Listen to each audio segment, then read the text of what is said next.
5 নম্বর ওয়ার্ডের বাসিন্দা আমি। বুথ নম্বর আমাদের হচ্ছে 19। ওখানে এই মেসেজটা অলরেডি চলে এসেছিল, কারণ আমি আমার বিধানসভাটা কমপ্লিট করে তাড়াহুড়ো করে স্পিডে গাড়ি চালিয়ে ড্রাইভারকে বলো তাড়াতাড়ি চলো, ভোটটা দিতে হবে, ভোটটা নষ্ট করা যাবে না, একটাই ভোট হোক, একটা ভোটে যায় আসে না যদিও, দেখ ভোটটা আমি দেবো। তো স্পিডে গাড়ি চালিয়ে এলাম, তখন বাজে মোটামুটি 5টা 10। তখনই 5টা 10-এ গেট আমি বন্ধ, লক অ্যান্ড কি।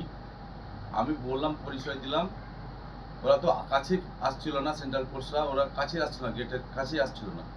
তারপরে ডেকে ওখানে এগুলো সব প্রমাণ আছে, সব প্রমাণ আছে। আমি একটা কথা মিথ্যা বলে, যেটা পানিশমেন্ট সরকার দেবে, সেন্ট্রাল দেবে, আমাদের রাজ্য সরকার দেবে, আমি মেনে নেবো মাথা নত করে। কিন্তু ওখানে গেট খুললো, ওখানে আমাকে 5 মিনিট ওয়েট করলো। 6টার সময় যেখানে ক্লোজিং টাইম, ভোট দিতে পাবে না কেউ, তো 5টা 10-এ কি করে গেট ব্লক করতে পারে? অবশেষে গেটটা খোলা হলো। আমার সঙ্গে দুটো, আমি ওয়াই ক্যাটাগরির সিকিউরিটি নিয়ে ঘুরি, রাজ্য সরকার দিয়েছে আমাকে। তো দুটো পিএসও ছিল আমার সঙ্গে, সরকারি পিএসও, রাজ্য সরকার স্যালারি দেয় ওদেরকে। তো আপনার ওখানে ঢুকলাম, ঢুকেই একটা ম্যাডাম ছিল আর একটা স্যার ছিলেন, সেন্ট্রাল ফোর্স আর কি। তো আমি বললাম, আমার গলায় ইয়ে আছে, এখনো আছে, আমি খুলিনি, যেটা আমার বিধানসভার জন্য প্রতিটা বুথে বুথে আমি ঢুকতে পারি, তার একটা আইডি, এটাও আমার গলায় ঝুলতে, আমি খুলতে ভুলে গেছিলাম। তবুও আমি দেখলাম যে এটা তো আমি প্রার্থী, আমার কি আইডি চাইবে আর কি চাইবে, তবুও আমি নিয়ে গেলাম। আমি জানি একটা কিছু হতে পারে, কারণ ওটা মিডিয়া হয়েছে এর আগে। তো ওখানে ঢুকলাম, আমার মোবাইল প্রথমে, আমি যদি প্রোটোকল হয়, আমি বলতে চাইছি যদি প্রোটোকল হয় তো পুরো রাজ্যে একই রকম হবে।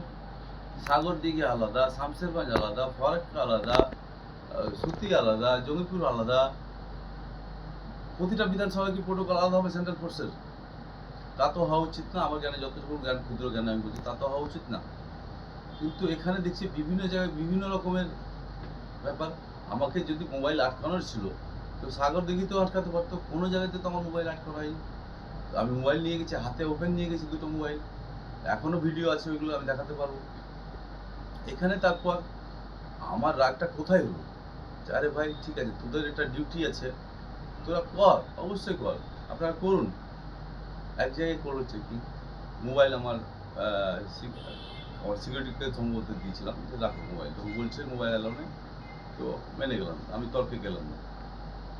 তারপরে আবার দ্বিতীয়বার আবার বলছে চেকিং হবে, আমি আবার অ্যাপ্রুভাল দিলাম যে ঠিক আছে করুন চেকিং। তৃতীয়বার আবার টেবিল নিয়ে বসে আছে, বলছে আপনার ইয়ে দেখান, আইডি, ইয়ে এবিসিডি, আইডিটাও দুবার চেক হয়েছে, সরি। আমি এই যে আইডি আপনার নিয়ে গেছিলাম, এই যে দেখুন ভোটার লিস্টের কপি, আধার আধার কার্ডের আমার আইডি। আমি জানতাম, আমার একটা সন্দেহ ছিল যে এখানে আমাকে একটা অপমানিত করা হবে, এটা আমি জানতাম। তাই আমি প্রমাণপত্রও নিয়ে গেছিলাম। আমার এটাকে গ্রহণযোগ্যতা আমি মনে করলাম না, এর হয়তো ভ্যালু দেবে না, তো দেয়নি ওরা, আমার গলায় ঝোলা থাকা সত্ত্বেও। তো আমি ওকে আইডি কার্ড দিলাম, আইডিটাও 2 জায়গায় চেক হলো। তারপরে যেখানে ভোট দেওয়া হয় ওখানে দুবার কি করে ইয়ে আপনার আইডি দেখান, আপনার ভোটার দেখান, আপনার ভোটার লিস্ট দেখান। তখন আমার একটু হট টেম্পার আমি হয়ে গেলাম। আরে ভাই, আমি টেররিস্ট না, আতঙ্কবাদী না, আমি বুথকে উড়াতে এসেছি। তোমাদের যদি এতই শখ আছে ভাই, বিজেপি ভাইরা, দাদারা, যারাই সেন্ট্রালে বসে আছেন, ওনাদেরকে হাত জোড় করে বলছি, এই ভোট প্রথাটা উঠিয়ে দিন।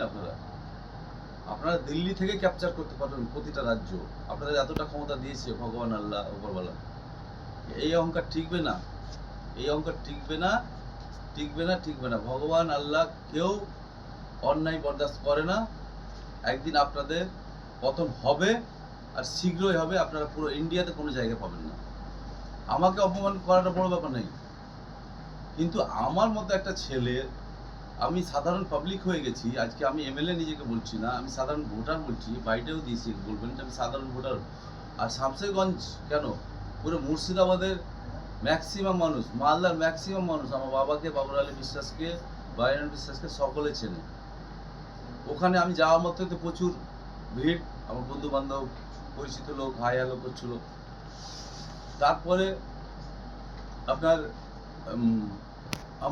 আমি ভোট দেবো, এবারে চেঁচামেচি আমি ভিতরে করেছি, আমি বলছি না যে করিনি, আমি চেঁচামেচি ভিতরে করেছি যে এটা কী রুলস, কেন এরকম আপনারা ইয়ে করছেন, অপমানিত করছেন, আপনি গালিয়ে আপনি গালিয়ে আপনি গালিয়ে এসে একটু একটা মিডিয়া ওখানে কেউ পৌঁছে গেছিলো, কোনো চ্যানেল ছিল, তো ওখানে ও জিজ্ঞেস করলো যে কী হয়েছে উনি, ওনাকে আমি বললাম যে এটা হলো, যে এরকম আমার সঙ্গে হলো। তো আমাকে ইচ্ছা করে, ওখানে সিসিটিভি আছে, ওখানে সিসিটিভি আছে, আপনারা সিসিটিভি ওখানে যান, গিয়ে দেখুন যে কি হয়েছে আমার সঙ্গে যদি এরকম হয় একটা ক্যান্ডিডেট প্রার্থীর সঙ্গে, আর প্রথমবার নয়, আমি দ্বিতীয়বারের, প্রথমে জোট প্রার্থী ছিলাম, তারপরে টিএমসি জয়েন করেছিলাম 3 মাসের মধ্যে, টিএমসি দিদির উন্নয়ন দেখে জয়েন করেছিলাম, আজকে উন্নয়নও আমি নিয়েছি সাগরদিঘিতে ভরপুর, সেটা সাগরদিঘির মানুষ জানে। সেটা আমার তো এখন টেনশন হয়ে গেল যে পুরো ওয়েস্ট বেঙ্গলের হালত কি হবে। এই ধরনের যদি সাধারণ মানুষ তো ইয়ে স্টেট গান না কি বলে এগুলোকে, আর্মস দেখে তো এমনিতেই ঘাবড়ে যায়, 5টা 7টা 10টা করে লোক ঘিরে যদি চার্জ করে তো ভয়ে বিজেপিকে ঢুকবে, বুঝতে পারবে না। আর সেন্ট্রাল ফোর্সকে বলছি, সেন্ট্রাল সরকারকে বলতে চাইছি আমি, আপনারা সেন্ট্রাল থেকে কন্ট্রোল করে নিন, আপনারা ওখান থেকে ইভিএম হ্যাক করে পুরো রাজ্যটাকেই দখল করুন, পুরো একটা বাংলা কেন, যেগুলো আপনাদের নেই হাতে ওগুলোকে দখল করে নিন, ভোটের প্রথাটা উঠিয়ে দিন আপনারা। প্রথমে নোটবন্দি, জিএসটি, এসআইআর, আর কত কি করবেন, এনআরসি আনুন, এনআরসি আনুন। আপনারা আমাদের বাঙালিদেরকে বাংলাদেশ পাঠিয়ে দিন, আমার হিন্দু ভাই বোনদেরকে বাংলা কথা বলে, ওরা হিন্দিও পরিষ্কার বলতে পারে না, যারা এখানকার বাঙালি, কলকাতা বাঙালি সম্ভবত ম্যাক্সিমাম বাঙালি হিন্দি বলতে পারে, কিন্তু আমাদের মুর্শিদাবাদের বাঙালিরা হিন্দি বলতে পারে না অত পরিষ্কার। তো আমাদেরকে সকলকে, হিন্দু ভাই বোন, মা বাবা চাচা চাচি যারাই আছে, ইভেন মুসলিমদেরকে তো করছেনই আপনারা, তো মুসলিমদেরকেও পাঠিয়ে দিন।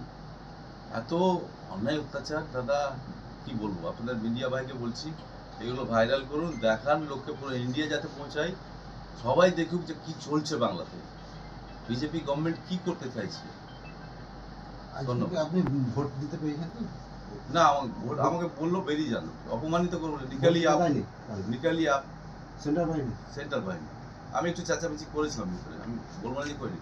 যখন 5 জায়গায় চেকিং হলো তখন আমার বিধায়ক হওয়ার পরেও যদি আপনাকে করে, সাধারণ মানুষের কি হবে, ওটাই তো আমার কোশ্চেন। ওটা আপনারা বিচার করুন, জনগণ বেটার বলুন। আর আমাদের প্রার্থী সম্ভবত হেরে যাবে, এটা আমি দাবার সঙ্গে বলতে পারি, যেটা এই সিস্টেম যদি চলে থাকে, তো আমাদের প্রার্থী নূর আলম যে আছে, ওই প্রার্থী হেরে যাবে, কনফার্ম, আপনি লিখে নিন।